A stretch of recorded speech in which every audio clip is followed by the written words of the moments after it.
In this demo, I'm going to be talking about building a tower out of rings of wire. And this is something that can help you be ready to form the body of the insect that you will be working on, because you'll probably at some point be making and connecting rings.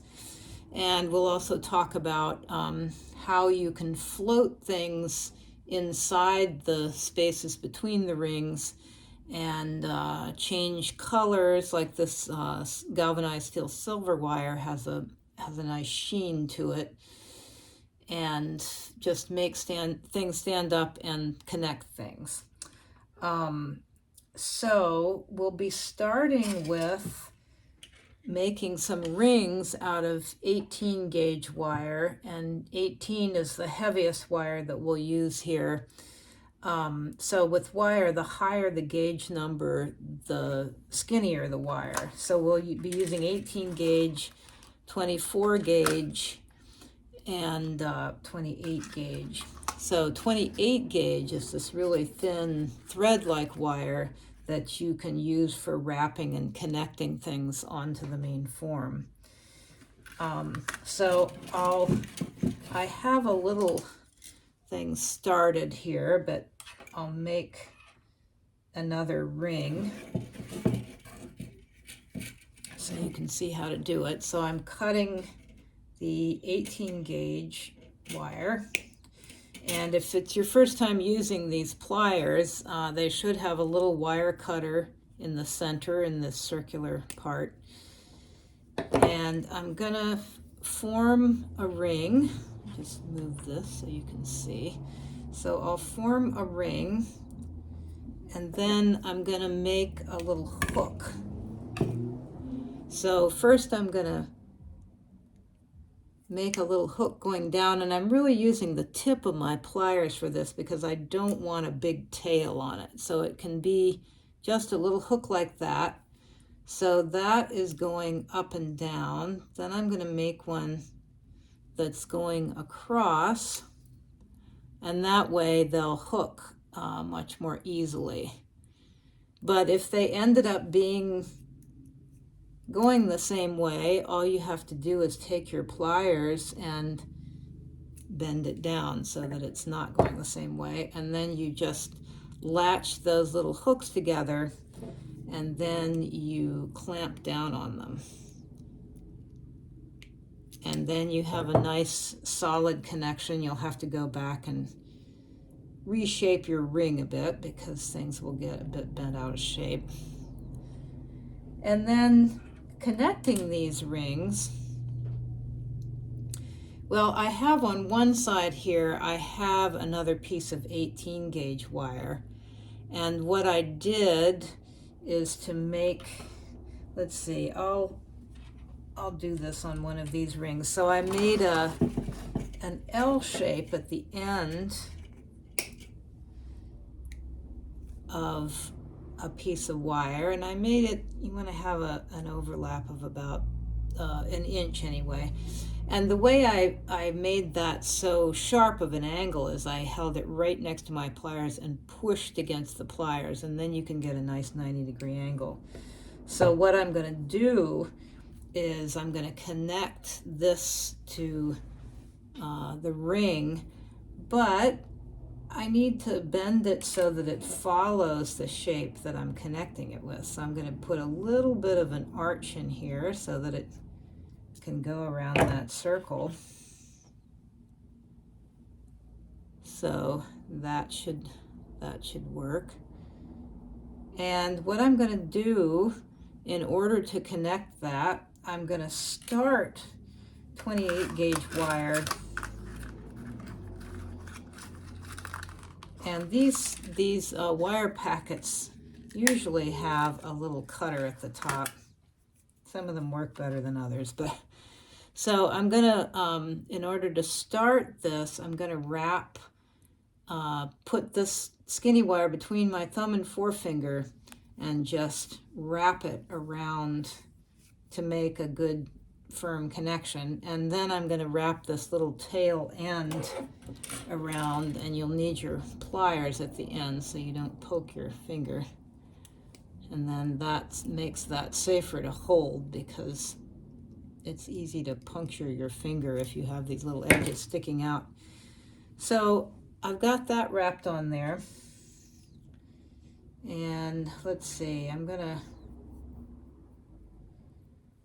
put my little L shape here so that one is on top of the other, and then I'm going to loop this around and just catch that as I go. So now I'm wrapping the two wires together, and I'm trying to really get that tight. Now you can hold on to this with pliers as you wrap, if that makes it easier. So I'm going to keep wrapping, and I want to wrap right beyond the end of that. I barely have enough wire here, but so that way if I wrap beyond the overlap, it's not going to go anywhere. And that makes a nice stable connection if you're wanting to add this heavy wire.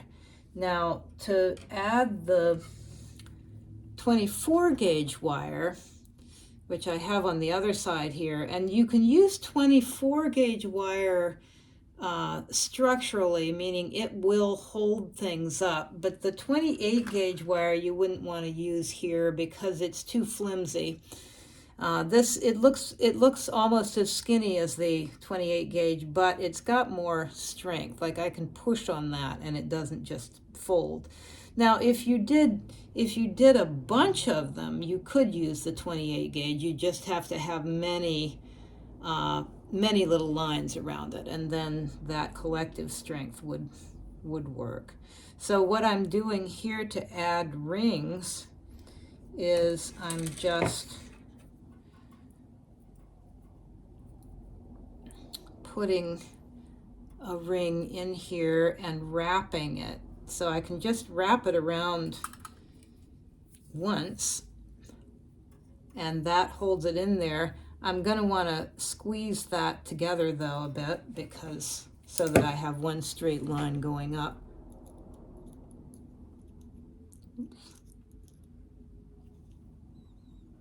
Oops. There we go. So just wrapping it all the way around once holds it in there. And my problem now is that I should have really connected it to the other side first, to this heavy wire. So I can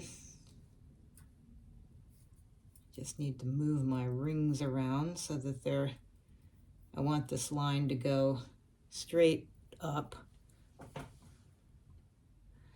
So I've got that connected. I'm going to connect this side now. And I can take some 28 gauge for that. And when you're getting the wire out of these packets, you want to gently uncoil it rather than yanking or pulling at it, because otherwise it gets stuck in there and gets all tangled up. So again, in order to not have to awkwardly hold them together, I'm going to start a 28 gauge wire on this piece of wire so that that's attached. And I'll bring that little tail over.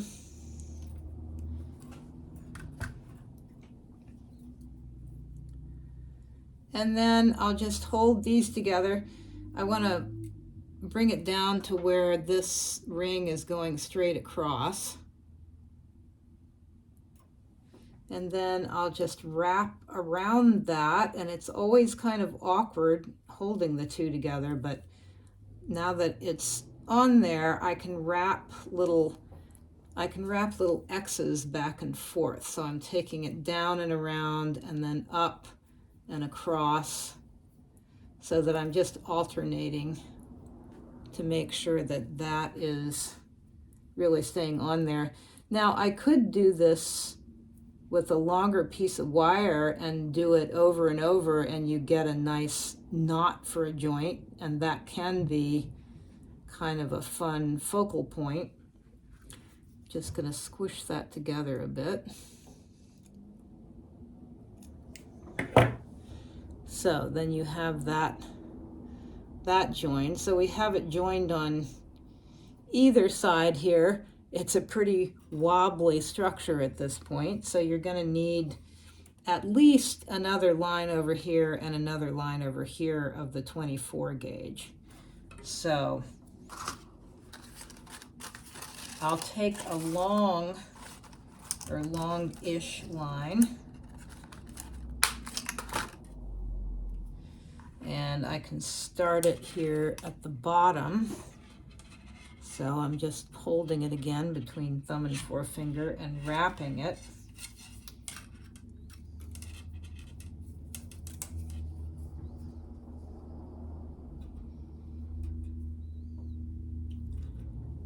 And then I'm trying to hold it where I want the wire to be. Now this is still at a stage where it's slipping a bit, so I just need to find my spacing, hold it between thumb and forefinger, and wrap it around.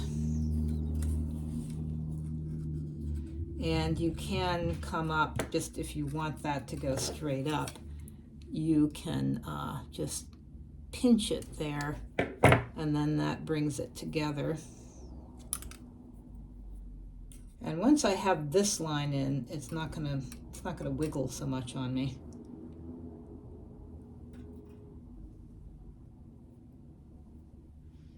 All right, so let's see. I want to put that here. So I'm going to wrap it on. Squeeze those together. And then wrap this on. Squeeze together. And I can go up as small as I want. So I'm just making this, each circle is getting a little smaller. And this I have to, attach to the other side. So I'll take a piece of 28 gauge for that. Oops.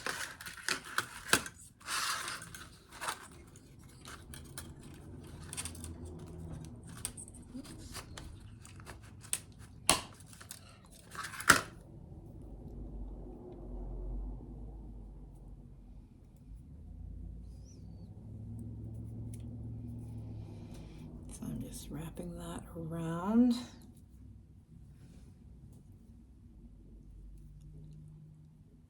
And getting my spacing, and then including the ring in my wrapping.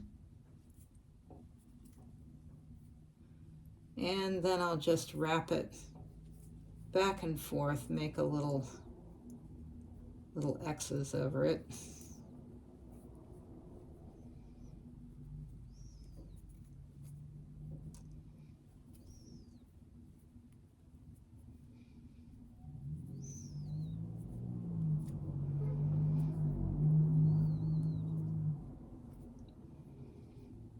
So I could cut that off, but I figured I'll just make a little knot of a joint here because I kind of like that as a focal point.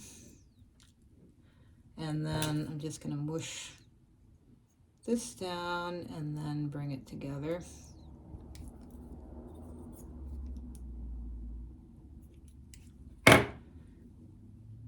And I'll wrap this one on.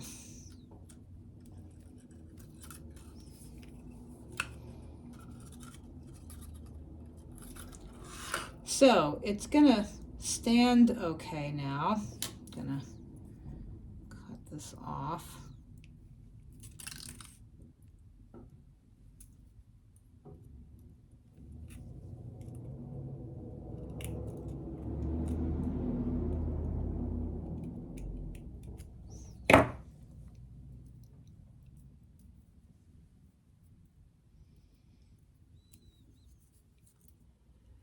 And then I could add a fourth one to this, but it's staying together enough for my purposes right now, so I'm going to play with adding something in the walls of this. And once you add something in the walls too, that's going to add to the structure and hold it together better. So if I wanted to have a circular shape in here, there are different things. If I wanted a sort of a large circle that was helping that hold together structurally, let's see if I can.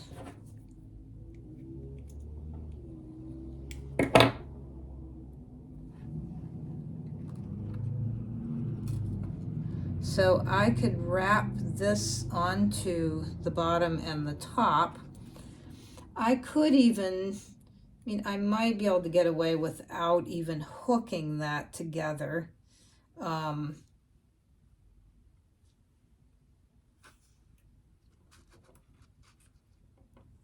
If I just close the circle.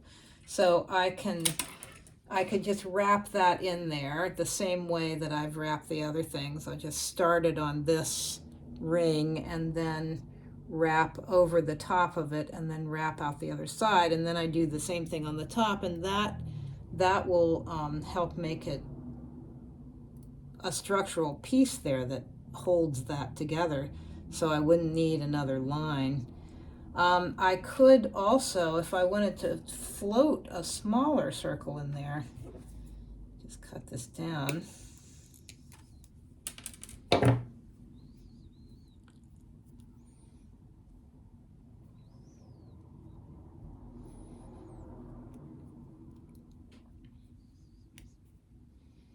Just float a little. Now I'm going to make it even a little smaller so you can really see it floating.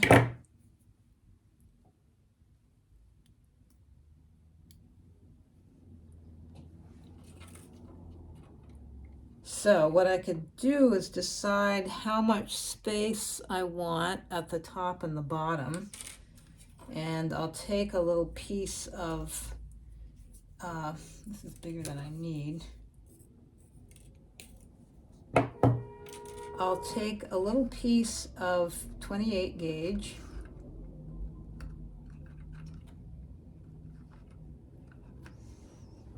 and make sure that that's wrapped tightly on here.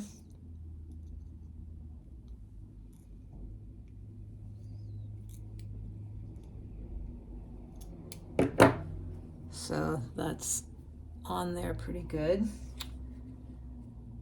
And then I'll pick up my ring and just wrap.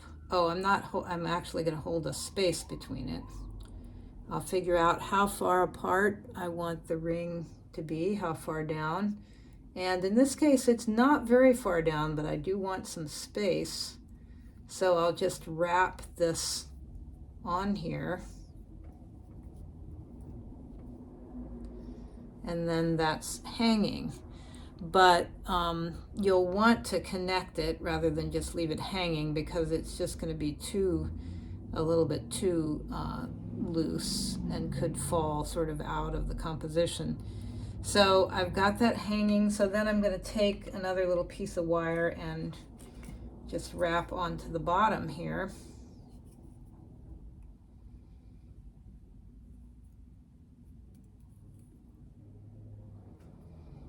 And then I'll connect this.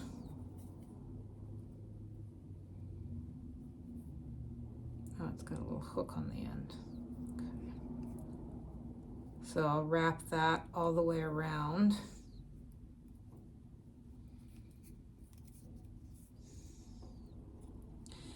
And then I would need to wrap on this side onto the 24 gauge with the 28 gauge, and then also on that side, and then I have a little suspended circle.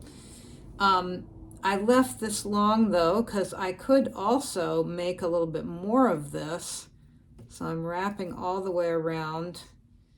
This is a tricky point because I didn't loop the thing, and so I'm going to try to avoid that,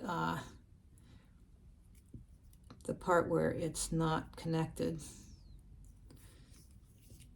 And I'm going to wrap all the way over here and then wrap through the circle. And rather than just wrap around like that, you really have more control of the circle staying in place if you wrap it all the way around the lines that you're connecting it to. And so I can wrap that through there.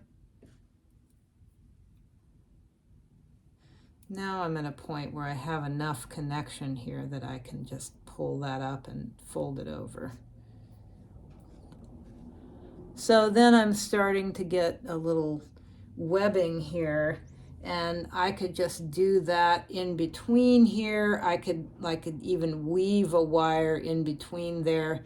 So on this, I've just kind of gone back and forth a little more tightly, and then I've woven a wire between every other thing here.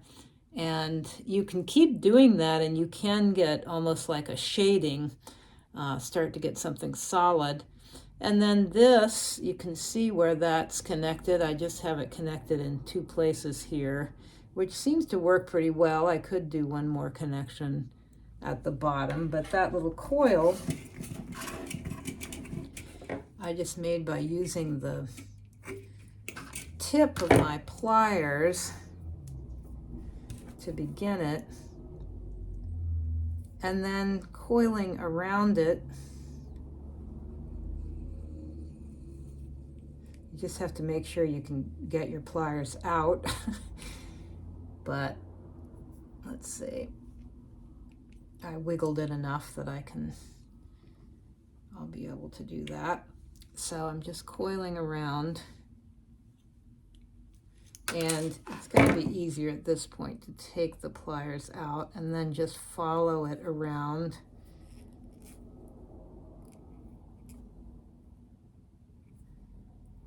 And then at the end here, I'm going to have to bend this down and I might even have to cut it off. I think I'm going to cut it right there.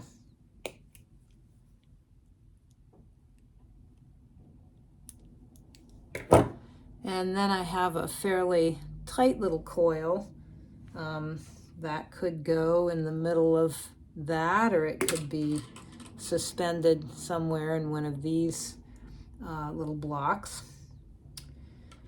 On the bottom here, in order to really stabilize this bottom part here, I wrapped it around, and just kept going. You have to wrap it all the way around and then up all the way around, and then that really gives you some stability. That really keeps that space.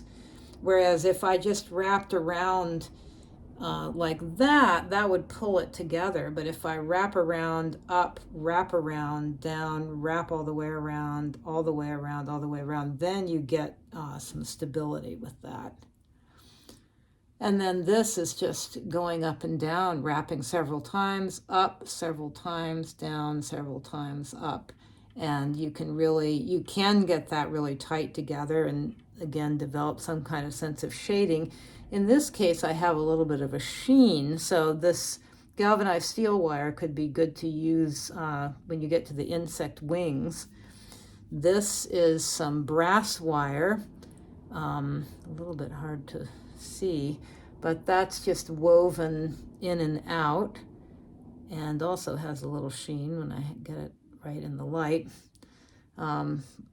A more open coil that's coming out in 3D, so I just pushed that out a bit.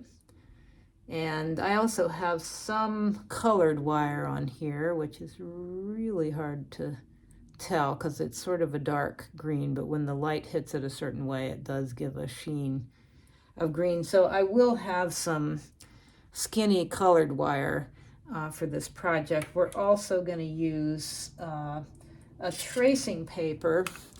Like this leaf has Canson tracing paper, and you can see where it overlaps.